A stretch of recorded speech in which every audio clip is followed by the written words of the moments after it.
everyone.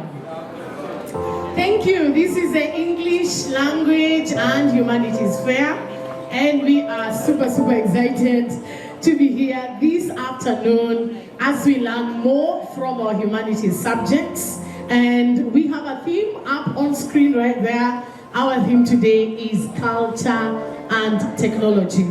Humanities students coming from all our subjects areas have prepared presentation based on this theme, even as they help us learn more about what their subjects entail. So I know you're going to enjoy, and I know that you're going to be learning a lot from this theme and from each other. Hi guys, I'm Zaina. So today we're going to talk to you about two rare cultures that caught our eye while doing research on the topic of culture and technology. So I'll be talking about the Pomaks in Bulgaria. So these guys live in the south, and they're Muslim-speaking Bulgarians. They're heavily influenced by the Ottoman Empire, which was a really powerful Muslim empire that lasted from 1299 to 1929, and their culture is heavily visible in their attire. As you can see, the ladies wear like this embroidered dresses and colorful headpieces, and then the men just wore like loose white shirts and really big woolen trousers. And then their cuisine is really simple. It's based on local farming, which is also heavily influenced by the Ottoman Empire. They have a dish called patanik, which is a rodno potato dish made with grated potatoes, onions, herbs, and it's slowly cooked in a pan. They also have a dish called kachamak, which is made from cornmeal, and it's usually topped with cheese or butter. And then, so for generations, these guys their identity has been debated. So people are usually like, are they Bulgarians or are they Turkish? But this is because they hid part of their identity because of political pressure in the past and assimilation. But now technology is helping the younger generation of Pomaks reconnect with their heritage and share their culture with the world. And modernization and migration are increasingly blending cultures together, which releases the question on whether technology protects cultural identity or dilutes it. Thank you.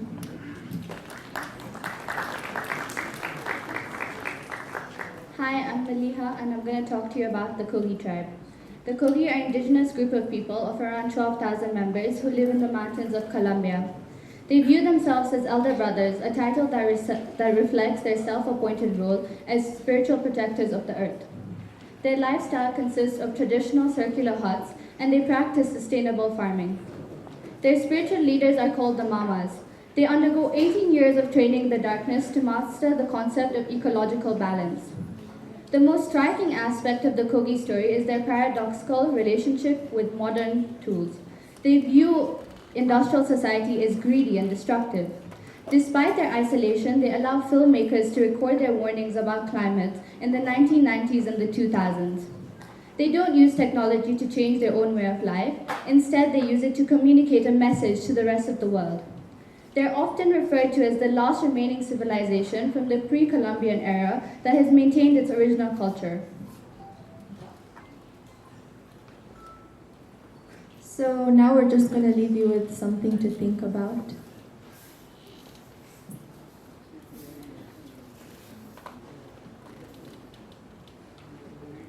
And we hope you enjoyed the show. Thank you.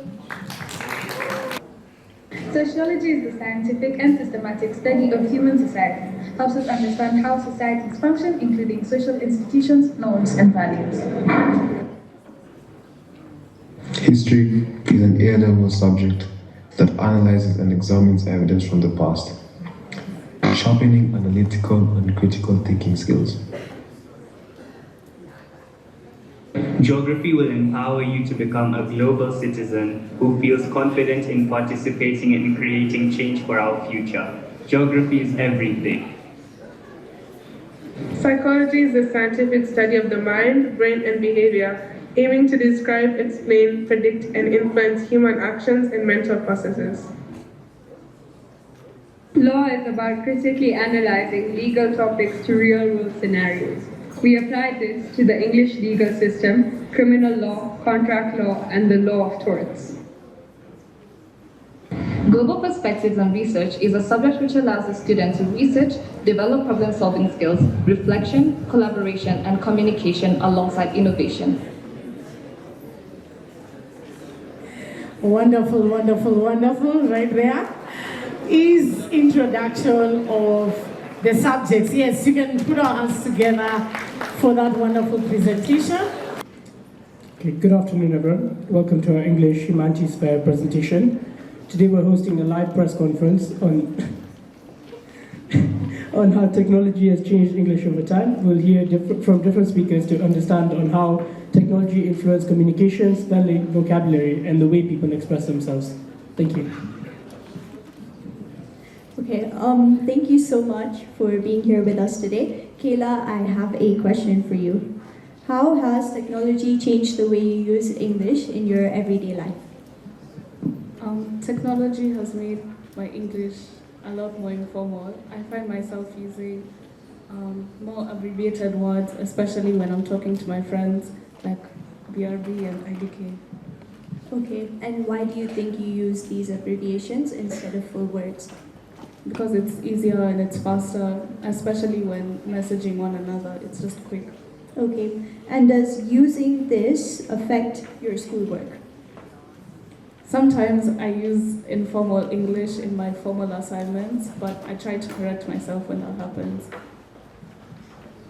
Violet, as a teacher, have you noticed the changes in students' English because of technology? Yes, I have. Most of the time, students use texting language in formal writing. Can you give an example? Some students use the letter U instead of the word you and forget punctuation and capitalization in the sentences.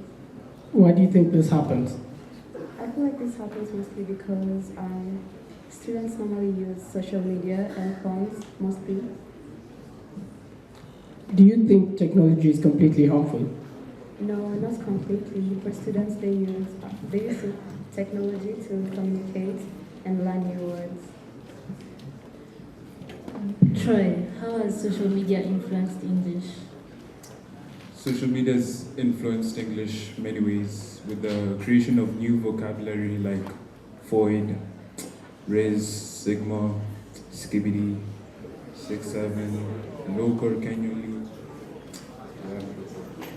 Why do you think people use emojis so often?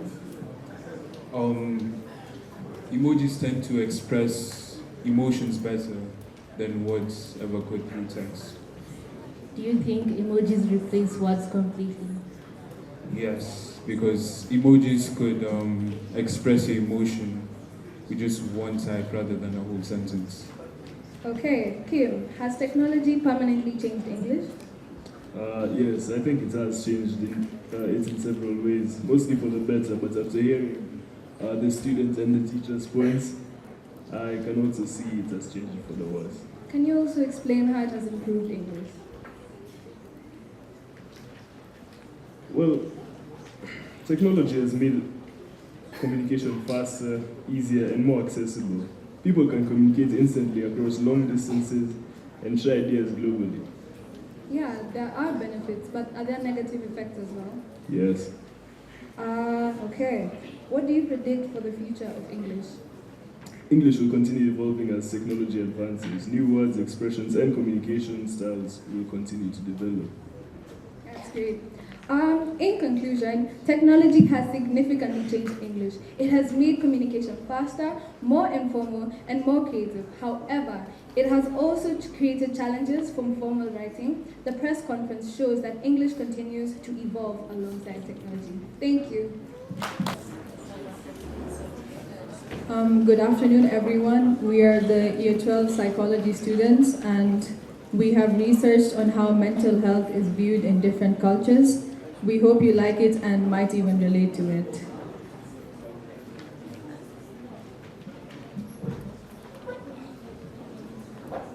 Mental health is an important part of overall well-being, influencing how people think, feel, and behave in everyday life. Culture shapes beliefs about mental illness, attitude towards seeking help and other types of support.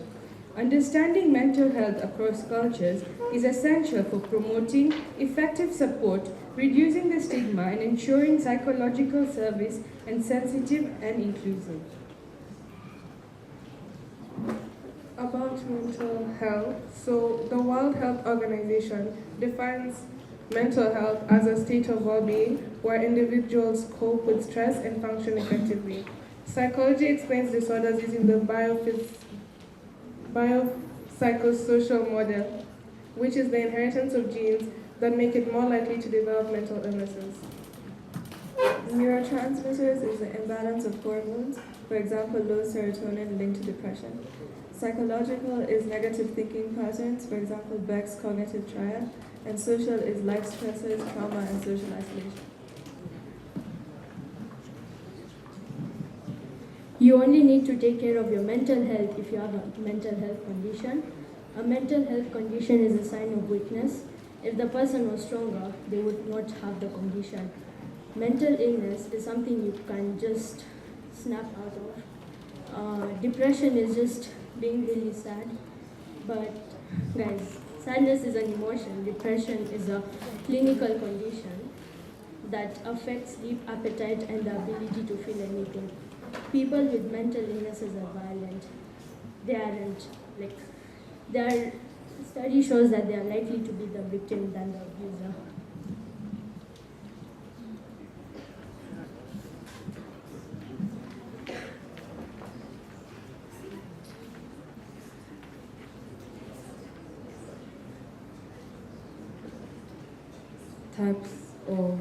There are two types of cultures.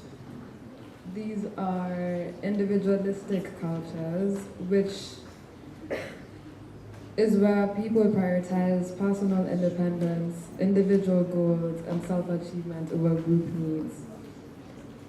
They encourage independence, personal success is important, and people make decisions for themselves.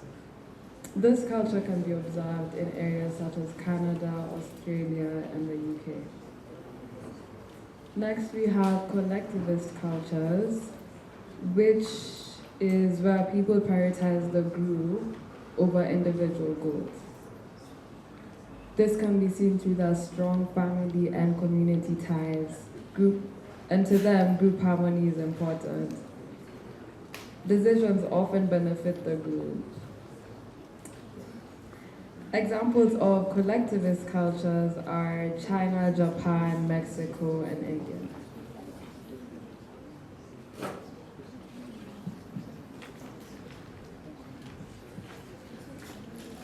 Mental health in individualistic cultures.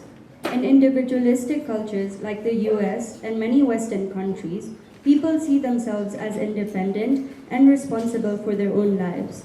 Because of this, mental health is often viewed as a personal issue, connected to someone's thoughts, feelings, and identity. Talking about emotions and seeking therapy is more accepted, and people are encouraged to express themselves. However, there can be strong pressure to succeed in school, work, and personal goals. This focus on independence can sometimes lead to stress, loneliness, or feeling like you have to handle problems on your own.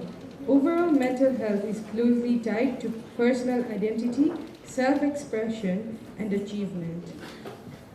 So now I'd like to start the presentation for the second set of items. The second set includes the sociology item, English item for the year 12s, and GP item. If I've mentioned you, can you please move backstage?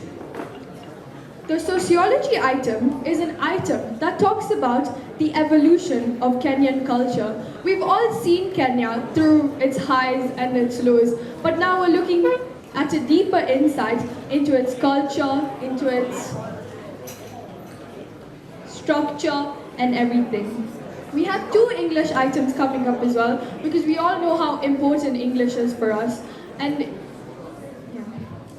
GP. GP is such an underrated subject because it helps us and it teaches us how to write online essays. It teaches us how to further think and evaluate our subjects and how to not use ChatGPT.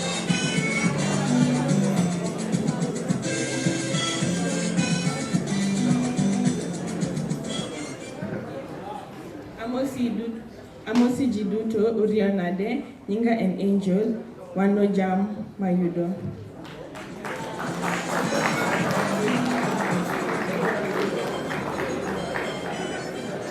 Next, we have the Luya culture.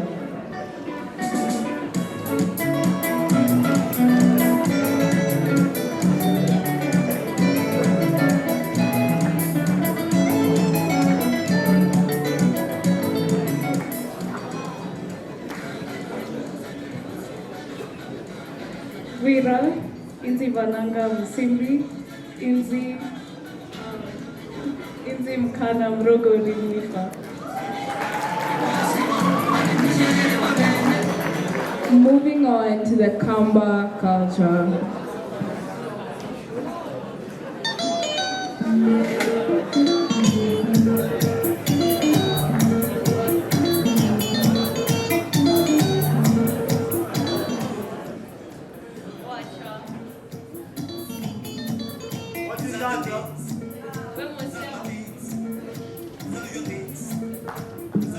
Wacha. What in that? When Mosel. Tuika.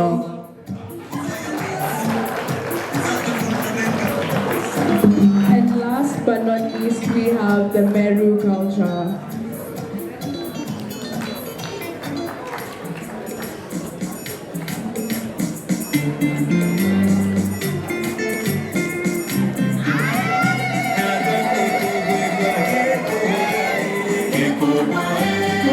Mugeni, Chorianto Bameru, Totindewega.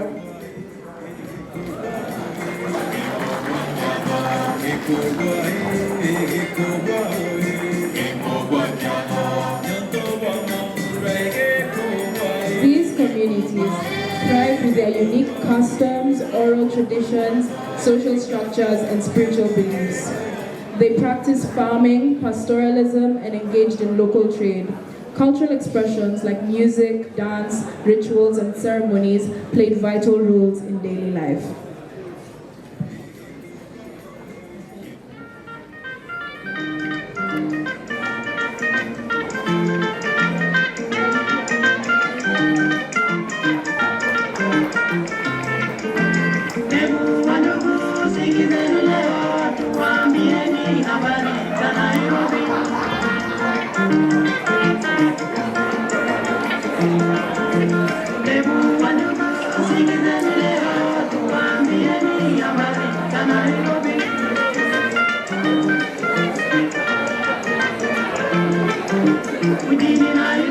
These periods of Kenyan culture had fundamental characteristics. First being rich oral traditions, customs, and rituals, and social structures unique to each ethnic group. Second, we had our indigenous communities and tribes trading with the Arabs. Some examples of rich oral traditions include Kikuyu traditional ceremonies like Rorashios.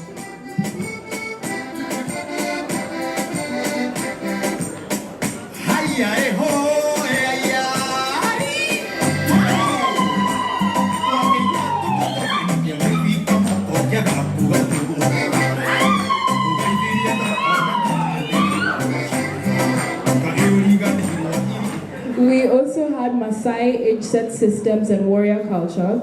As well, we had Luo fishing and music traditions, including oral poetry and Nyatiti music.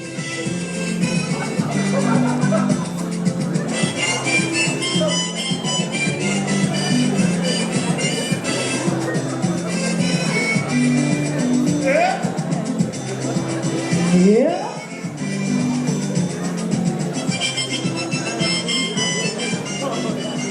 We also had our indigenous religions and belief systems such as ancestral worship.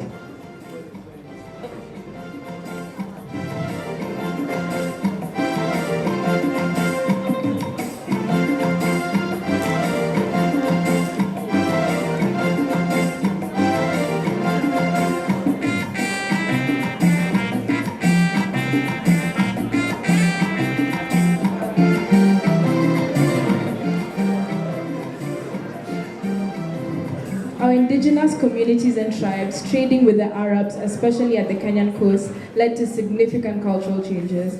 We saw a rise in Swahili cities in places like Mombasa and Lamu, thriving on trade. Mali ni nyingi nyumbani, kipi kimekukimbiza? Unapapia mamio, wote wanakulilia. Mtoto peke yako nyumbani, kipi kimekukimbiza? Unapapia mamio, wote wanakulilia. We also saw a rise of barter trade between communities, the spread of Islam and Islamic architecture, coastal trade with Arab traders influencing dress, cuisine, and social customs.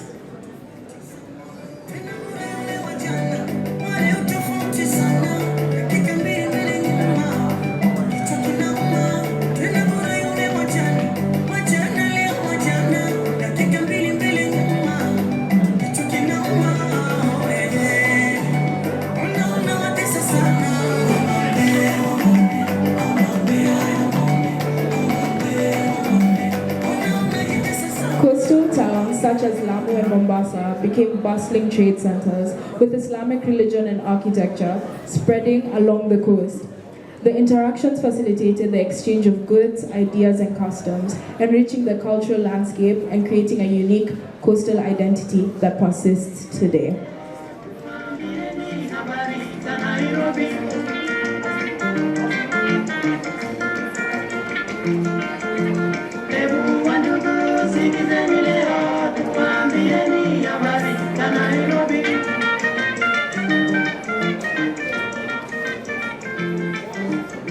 Nairobi kuna watu wengi wanapenda sana kucheza piski.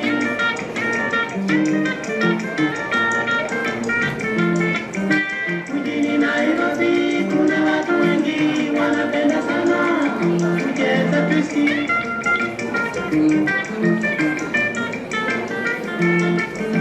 Ukipita njiani utapata watoto wanaimba na kucheza piski.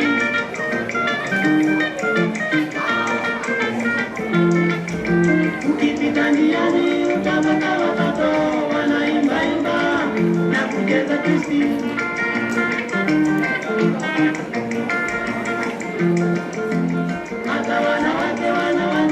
Now we move on to the colonial period. This is a time that was characterized by transformation and disruption.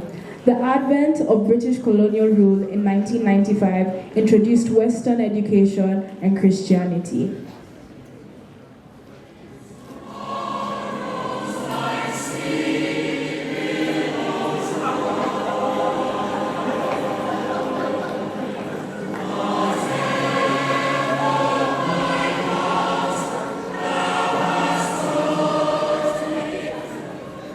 Colonial policies disrupted traditional lifestyles, social hierarchies, and economic activities.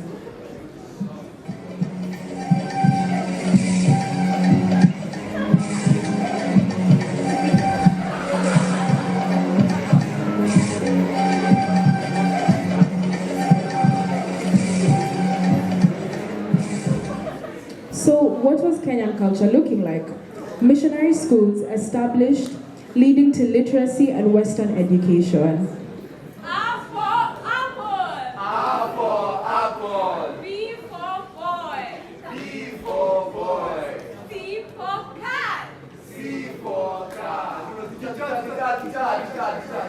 Conversion to Christianity by many communities, including the Kikuyu and Luo.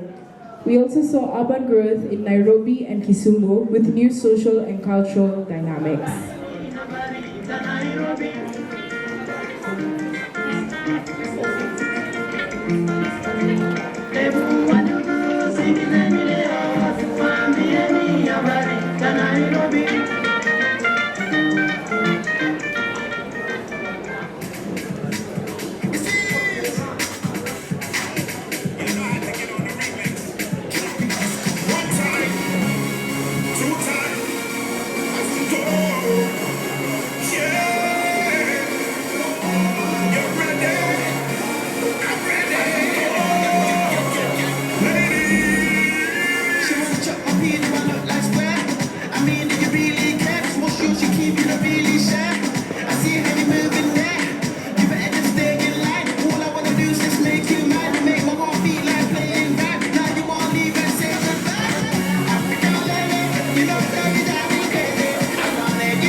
Next, we move on to the post-independence stage. This was a stage characterized by globalization and cultural hybridization.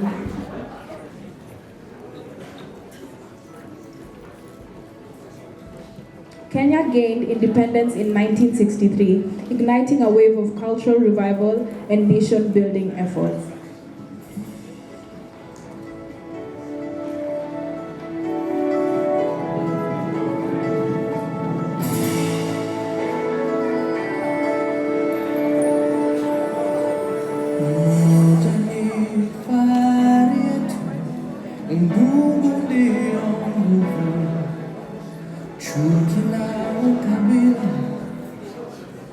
In the post-independence era, we saw the emergence of Kenyan music genres such as Benga and Afrofusion.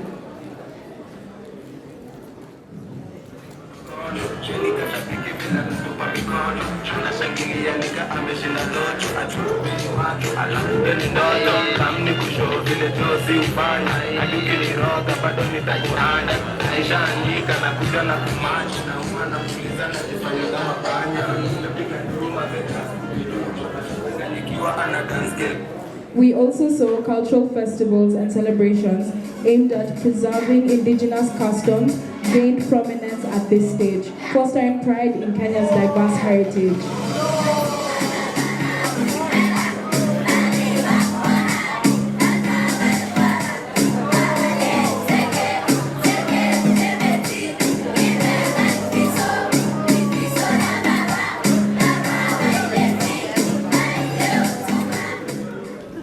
Swahili and English became official languages, promoting unity while acknowledging Kenya's multicultural composition.